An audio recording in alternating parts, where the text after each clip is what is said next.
কি রান্না ওর রাত্রেবেলা দেখাই। এখানে ওর আলু দিয়া ফুলকপি দিয়া একটা খারকুলো দিয়েছি ঝোল মাছ দিয়া, রৌ মাছ দিয়া। আর এখানে ওর ভাজা উচ্ছে আলু দিয়ে ভাজা, যেটা হচ্ছে মানে কি আমার বর খায় না, আলু দিয়ে ভাজা। ও আলু খাবে, আমরা হচ্ছে খাবো।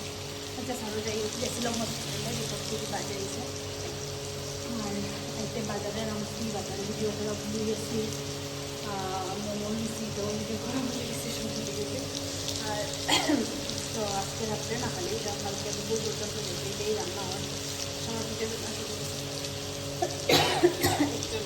তো আমরা তো জানি যে আমি একবারে রান্না করি রাত্রে, আর ভাত করে রান্না করতে ভাতটাই খালি পরের দিন করি, এর আগে রান্না করিয়া রাখি দিই। চলো রান্না করে বলা হবে রাত্রে মাঝে আনতে বাটিয়ে চলেই যাই, কত সময় হালকা আমার রান্না হয়ে গেছে। চলো এখানে ধনিয়াও দেবো ফাটিয়ে, জানি না কিরকম বলবো রান্নাটা। মাছ করবা সেটা বুঝুন, ছোটো ছোটো বাজারে গিয়ে ফুলকপি খাইছিলাম, লোকাল ফুলকপি সেগুলি আনছি।